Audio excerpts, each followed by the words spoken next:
नमस्कार दोस्तों। देखिए मित्रों, आज हम आपसे मौर्य और गुप्तकालीन भारत का टेस्ट पेपर लेने वाले हैं। और ये जो ऑनलाइन टेस्ट सीरीज अभी हमने जो शुरू कर रखी है एंड्रॉइड ऐप पे, उसका टेस्ट पेपर संख्या 5 है। तो कई विद्यार्थी जब ये लास्ट वीडियो बनाया था कि आप टेस्ट सीरीज को ज्वाइन कर सकते हैं, तो कुछ विद्यार्थियों ने ये कमेंट किए थे कि सर हम देखना चाहते हैं कौन से टेस्ट पेपर होंगे या कैसे होंगे डेमो के तौर पर। तो ये आप इसको डेमो के तौर पर भी ले सकते हैं। इसी प्रकार के टेस्ट पेपर हैं, जैसे ये भी एक टेस्ट पेपर है, टेस्ट संख्या 5 उस टेस्ट सीरीज का। और 6 से 10th क्लास तक की एसएसटी सामाजिक विज्ञान के ज्योग्राफी, हिस्ट्री, पॉलिटी, इको सबके कंप्लीट टेस्ट पेपर अपलोड किए जा रहे हैं। तो आप उसके रूप में भी देख सकते हैं इसको डेमो के तौर पर भी कि इसी प्रकार के टेस्ट हैं। लास्ट में इनके उत्तर भी लिखे गए हैं इसी में ही। तो आपको भी जवाब देना है इसका कि आपके कितने क्वेश्चन सही होते हैं। ये रीट के विद्यार्थियों के लिए, राजस्थान पुलिस, पटवारी, एसआई, आरएस हर एग्जाम के लिए महत्वपूर्ण है। तो आइए सबसे पहले शुरुआत करते हैं। और इसके साथ ही आपके कितने क्वेश्चन इस टेस्ट में सही होते हैं वो भी लिख के जरूर बताइएगा कमेंट करके, और वीडियो को लाइक जरूर करें। देखिए मित्रों, सबसे पहला क्वेश्चन है, आचार्य चाणक्य किस विश्वविद्यालय के शिक्षक थे? देखिए ये जो टेस्ट पेपर आपके सामने अपलोड किए गए हैं, ये 6 से 10th चैप्टर वाइज अपलोड होंगे। तो जैसे जैसे आगे क्लास बढ़ती जाएगी इनका लेवल भी और बढ़ता जाएगा। ये 6 क्लास की बुक से बनाया गया टेस्ट पेपर है। तो आचार्य चाणक्य किस विश्वविद्यालय के शिक्षक थे? तो कौन से थे? नालंदा है, बनारस है, तक्षशिला है, विक्रमशिला है। तो आप सोच लीजिए क्या होगा इसका सही उत्तर। सही उत्तर इसका होगा सी, होगा तक्षशिला विश्वविद्यालय। नेक्स्ट क्वेश्चन है दूसरा, मेगास्थनीज किसका राजदूत था? सिकंदर का, चंद्रगुप्त मौर्य का, सेल्यूकस का और सम्राट अशोक। तो देखिए क्या होगा इसका उत्तर। तो इसका सही उत्तर होगा सी, होगा सेल्यूकस। और ये मेगास्थनीज वही है जिसने इंडिका नामक प्रसिद्ध पुस्तक लिखी थी। इसके साथ ही आपको क्वेश्चन पे ध्यान रखना है कि वो पूछ क्या रहा है। अगर ये पूछा जाए मेगास्थनीज जो कि सेल्यूकस का राजदूत था, वो किसके दरबार में था, तो फिर होगा चंद्रगुप्त मौर्य। और किसका राजदूत था ये? तो है सेल्यूकस का, सेल्यूकस निकेटर। विक्रमादित्य की उपाधि किस शासक ने धारण की थी? सिकंदर, चंद्रगुप्त मौर्य, सम्राट अशोक और चंद्रगुप्त द्वितीय। तो क्या होगा इसका सही उत्तर? तो मित्रों इसका सही उत्तर होगा चंद्रगुप्त द्वितीय। गुप्त काल का शासक है ये, बहुत फेमस। और जो चीनी यात्री था फाइयान, वो इसी चंद्रगुप्त द्वितीय के समय यहां आया था। तो इसका राइट उत्तर डी हो जाएगा, चंद्रगुप्त द्वितीय। नेक्स्ट क्वेश्चन है, निम्नलिखित कथनों पर विचार करें। पहला है, आचार्य चाणक्य ने अर्थशास्त्र नामक ग्रंथ लिखा जिससे हमें मौर्यकालीन साम्राज्य की राज व्यवस्था और शासन प्रणाली की जानकारी प्राप्त होती है। दूसरा है, आचार्य चाणक्य का मूल नाम विष्णुगुप्त था। तीसरा, चंद्रगुप्त मौर्य ने 322 ईसा पूर्व में नंद वंश के अंतिम शासक महापद्मनंद को पराजित करके मगध पर अधिकार कर लिया। तो उपरोक्त कथनों में से असत्य कथन का चयन करें। केवल 3, केवल 1 2, केवल 1 और 1 2 3। तो आप वीडियो को स्टॉप करके और अपना उत्तर जो है वो सोच लीजिए। तो देखिए बताते हैं इसका उत्तर। देखिए मित्रों, जो सबसे पहला पॉइंट है कि आचार्य चाणक्य ने अर्थशास्त्र नामक ग्रंथ लिखा जिससे हमें मौर्यकालीन साम्राज्य की राज व्यवस्था और शासन प्रणाली की जानकारी प्राप्त होती है, ये बिल्कुल सही है।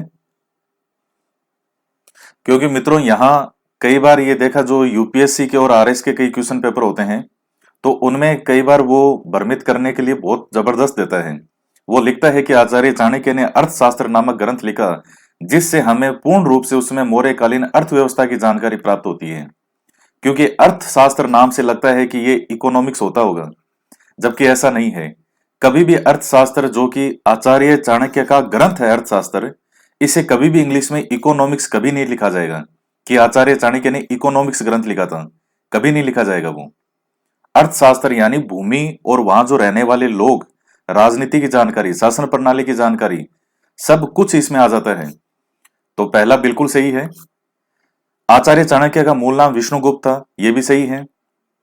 चंद्रगुप्त मौर्य ने 322 ईसा पूर्व में नंद वंश के अंतिम शासक महापद्म नंद, ये गलत हो गया, महापद्म नंद नहीं था, घनानंद।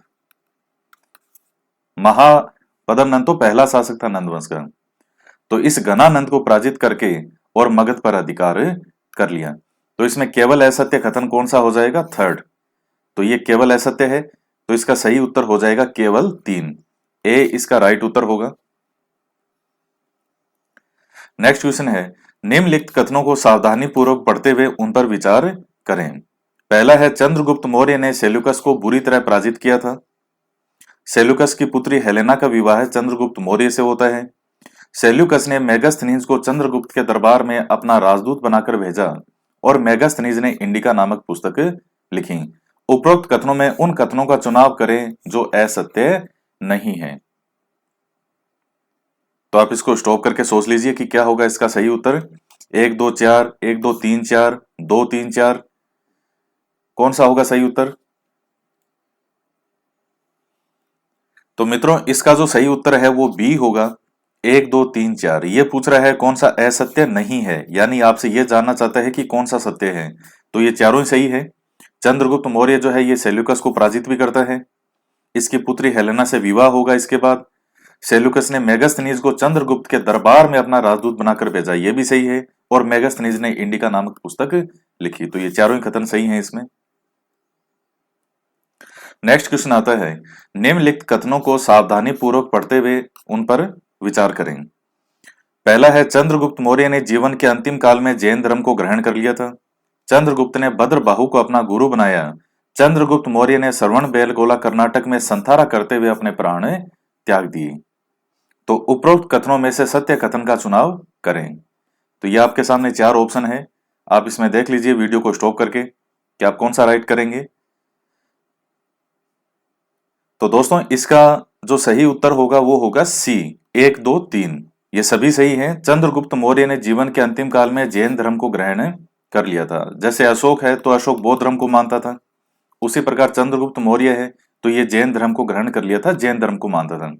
भद्रबाहु को इसने अपना गुरु बनाया था और चंद्रगुप्त मौर्य ने श्रवण बेलगोला में संथारा करते हुए अपने प्राण त्याग दिए।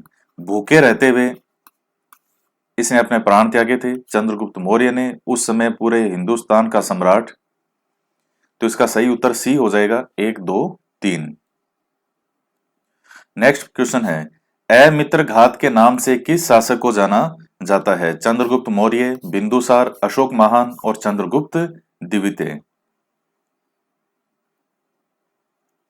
तो मित्रों ये सब क्वेश्चन 6 क्लास की बुक से हैं, सामाजिक विज्ञान की। अमित्र घात के नाम से किस शासक को जाना जाता है? तो आप देख लीजिए इसका सही उत्तर क्या होगा, बी होगा, बिंदुसार।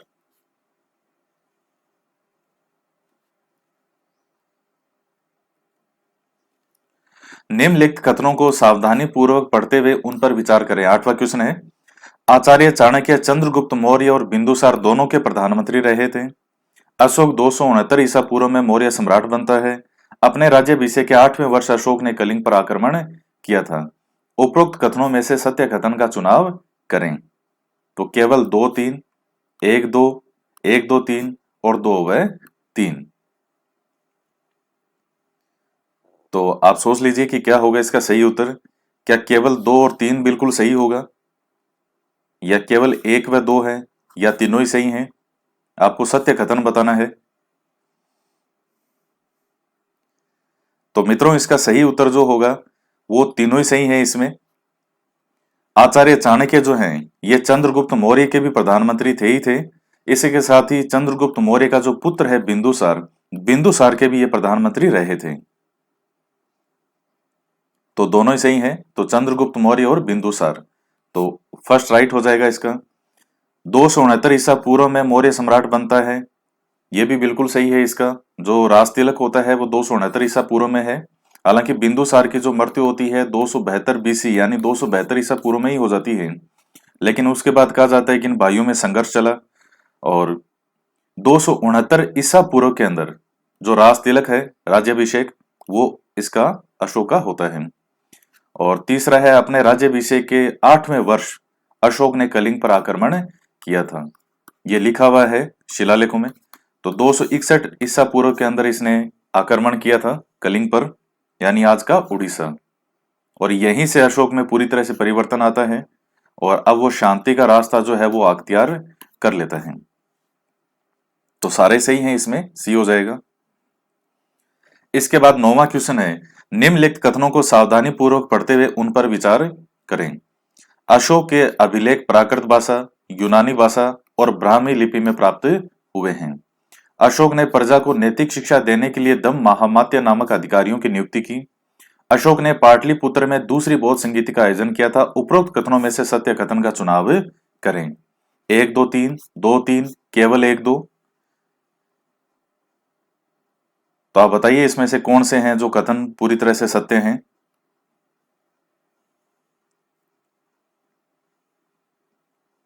तो आप वीडियो को स्टॉप करके सोच लीजिए। मित्रों, इसका जो सही उत्तर होगा वो होगा सी, केवल 1 और 2। हमें सत्य कथन का जवाब देना है तो केवल 1 और 2 होगा। पहला सही है, अशोक के अभिलेख प्राकृत, यूनानी और ब्राह्मी लिपि में प्राप्त हुए हैं, बिल्कुल सही है। अशोक ने प्रजा को नैतिक शिक्षा देने के लिए दम महामात्य नामक अधिकारियों की नियुक्ति की, यह भी सही है। अशोक ने पाटलिपुत्र में दूसरी बौद्ध संगीति का आयोजन किया था, यह गलत है। दूसरी नहीं थी, तीसरी बौद्ध संगीति थी जिसका आयोजन किया गया था अशोक के समय। तो सत्य कथन का चुनाव करना है तो केवल 1 और 2, सी सही है, 1 और 2। नेक्स्ट क्वेश्चन आता है, अशोक ने बौद्ध धर्म के प्रचार के लिए सोन और उत्तरा को कहां भेजा था। आपने देखा होगा जब आप पढ़ते हैं अशोक, कि अशोक ने बौद्ध धर्म के प्रचार के लिए कई लोगों को अलग अलग स्थानों पर भेजा था। और वृहत्तर भारत का जब आप टॉपिक पढ़ते हैं तो उस समय भी अशोक के बारे में ये सब चीजें आती हैं। तो कहां भेजा था? स्वर्ण भूमि, सिंहल, यवन प्रदेश और वनवासी उत्तरी कनाडा। तो क्या होगा इसका सही उत्तर? तो सोन और उत्तरा, इन्हें बौद्ध धर्म के प्रचार के लिए अशोक कहां भेजता है? तो इसका सही उत्तर होगा फर्स्ट, स्वर्ण भूमि पेंगू। दूसरा है, अशोक ने महेंद्र और संघमित्रा को बौद्ध धर्म के प्रचार के लिए किस स्थान पर भेजा? अशोक के पुत्र पुत्री हैं ये। सबसे ज्यादा लोकप्रिय नाम जो आते हैं वो महेंद्र और संघमित्रा के ही आते हैं। तो कहां भेजा था इन्हें? यही चारों ऑप्शन है। तो मित्रों, इसका सही उत्तर हो जाएगा सिंहल प्रदेश, यानी श्रीलंका। तो नेक्स्ट क्वेश्चन है, अशोक ने बौद्ध धर्म के प्रचार के लिए महारक्षित को कहां भेजा? स्वर्ण भूमि पेंगू, सिंहल, यवन प्रदेश, वही है ऑप्शन आपके सामने। तो कहां भेजा था इसे, महारक्षित को? तो इसका सही उत्तर होगा यवन प्रदेश। जो ग्रीक हैं उनकी तरफ की बात कर रहा है ये, यवन प्रदेशों में। तो महारक्षित को इसने यवन प्रदेशों भेजा था। नेक्स्ट क्वेश्चन आता है, अशोक ने रक्षित को बौद्ध धर्म के प्रचार के लिए किस स्थान पर भेजा? तो स्वर्ण भूमि पेंगू, सिंहल, यवन प्रदेश और वनवासी उत्तरी कनाडा। तो अब क्या होगा इसका? एक ही बचा है इसमें, डी होगा उत्तरी कनाडा। तो रक्षित को भेजा था बौद्ध धर्म के प्रचार के लिए। तो आप देखिए इसने कोई सा कोना नहीं छोड़ा जहां किसी को भेजा नहीं हो। नेक्स्ट आता है, निम्नलिखित कथनों को सावधानी पूर्वक पढ़ते हुए उन पर विचार करें। गुप्त वंश का प्रथम प्रतापी शासक चंद्रगुप्त प्रथम होता है। समुद्रगुप्त की माता का नाम कुमार देवी था। समुद्रगुप्त ने भारत के विशाल भूभाग को जीतकर अश्वमेध यज्ञ किया। हरिसेन समुद्रगुप्त का ही मंत्री और लेखक था जिसने प्रयाग प्रशस्ति की रचना की, और प्रयाग प्रशस्ति में समुद्रगुप्त के विजय अभियानों की जानकारी नहीं मिलती है। तो उपरोक्त कथनों में से सही कथन का चयन करना है आपको।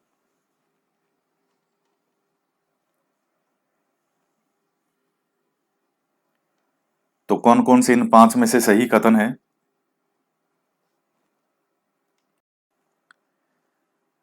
तो दोस्तों क्या होगा इसका सही उत्तर? सी हो जाएगा।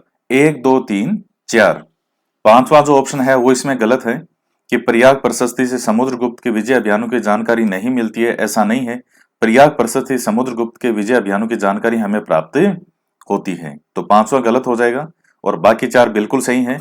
गुप्त वंश का प्रथम प्रतापी शासक चंद्रगुप्त प्रथम को माना जाता है। समुद्रगुप्त की माता का नाम कुमार देवी था। अश्वमेध यज्ञ किया था। और हरिसेन जो है इसी समुद्रगुप्त का मंत्री था जिसने प्रयाग प्रशस्ति की रचना की। समुद्रगुप्त को भारत का नेपोलियन भी कहा जाता है। तो इसका सही उत्तर सी हो जाएगा। 1 2 3 4। नेक्स्ट क्वेश्चन है, निम्नलिखित कथनों को सावधानी पूर्वक पढ़ते हुए उन पर विचार करें। पहला है, समुद्रगुप्त वीणा वाद्य यंत्र बजाता था। चंद्रगुप्त द्वितीय ने विक्रमादित्य की उपाधि धारण की थी। चीनी यात्री फाहियान चंद्रगुप्त द्वितीय के समय भारत आता है और गुप्त वंश का शासनकाल भारतीय इतिहास का स्वर्ण युग कहलाता है। तो उपरोक्त कथनों में से सत्य कथन का आपको चयन करना है। तो मित्रों जो पहला ऑप्शन है वो भी बिल्कुल सही है। वीणा या वाद्य यंत्र था वो बजाता था ये। और चंद्रगुप्त द्वितीय ने विक्रमादित्य की उपाधि धारण की थी, ये भी सही है। फाहियान इसी के समय भारत आएगा, चंद्रगुप्त द्वितीय के समय। और गुप्त वंश का जो शासनकाल है ये भारतीय इतिहास का स्वर्ण युग कहलाता है। तो इसका ए राइट हो जाएगा। 1 2 3 4। नेक्स्ट क्वेश्चन है, निम्नलिखित कथनों को विचार करते हुए उन्हें सावधानी पूर्वक पढ़ें। पहला है, चंद्रगुप्त द्वितीय के दरबार में महाकवि कालिदास और महर्षि पतंजलि थे। आर्यभट्ट भी चंद्रगुप्त द्वितीय के दरबार में था। आचार्य धन्वंतरी, वराहमिहिर, शंकु, वेताल भट्ट, शपनक चंद्रगुप्त द्वितीय के नवरत्नों में से थे। महाकवि कालिदास, अमर सिंह, घटकरपर, वररुचि चंद्रगुप्त द्वितीय के नवरत्नों में से थे। तो ये चारों ऑप्शन आप अच्छे से पढ़िए। तो उपरोक्त कथनों में से उन कथनों का चुनाव करें जो सत्य है। तो केवल 3 और 4, 1 2 3, केवल 1 2 और 1 2 3 4। तो आपको बताने हैं कि कौन से कथन है जो कि पूरी तरह सत्य हैं। अब आप ऑप्शन फिर से देख लीजिएगा, हमें सत्य बताने हैं। तो मित्रों ये आप वीडियो स्टॉप करके आराम से सोच लीजिए कि इन चार में से कौन से कथन सत्य हैं। तो देखिएगा, आपको बता देते हैं। इसका सही उत्तर होगा केवल 3 और 4, यानी ए ऑप्शन सही हो जाएगा। क्योंकि तीसरा और चौथा ये बिल्कुल सही है, जबकि पहला दूसरा जो है ये गलत है। कालिदास थे लेकिन पतंजलि नहीं थे, और आर्यभट्ट भी यहाँ चंद्रगुप्त द्वितीय के नवरत्नों में से नहीं थे इसके दरबार में। तो पहला दूसरा गलत हो जाएगा। तीसरा और चौथा बिल्कुल सही है। इसके नवरत्न कौन कौन से थे? आचार्य धन्वंतरी, वराहमिहिर, शंकु, बेताल भट्ट और शपनक। 5 तो ये हो गए। और कालिदास, अमर सिंह, घटकरपर और वररुचि 4 ये हो गए। तो ये 9 नवरत्न थे चंद्रगुप्त द्वितीय के दरबार में। तो इसका सही उत्तर जो है वो ए हो जाएगा। ये हो जाएगा सही उत्तर ए। तो दोस्तों ये पीडीएफ है आपके सामने। इस तरह से टेस्ट पेपर जो है चैप्टर वाइज वहां लिए जा रहे हैं ऑनलाइन, और इसी रूप में है जैसे पीडीएफ आपके सामने दिख रही है। ऐसे पीडीएफ के बने हुए टेस्ट पेपर हैं, और हर पीडीएफ के लास्ट में सभी प्रश्नों के उत्तर हैं। ये आप देख सकते हैं, जो ये उत्तर आपको दिखाई दे रहे हैं। ये देखिएगा, इस प्रकार से हर पीडीएफ के लास्ट में सभी के उत्तर लिखे हुए हैं, ताकि आप जो क्वेश्चन को सोल्व करके और अपना उत्तर मिलान कर सकते हैं। और इसके साथ ही एक चीज इसमें और ऐड कर दी हमने नई, कि इन्हीं क्वेश्चन पेपर के लास्ट में कोई इंपॉर्टेंट मैटर हुआ, या कोई डायग्राम, कोई चित्र है, या कोई महत्वपूर्ण मैटर है, तो वो भी हमने साथ में इसमें इंक्लूड करना शुरू कर दिया है, ताकि जब भी आप इनका रिवीजन करें तो साथ में उस कंटेंट को भी एक बार देख पाएं। जैसे इसके अंदर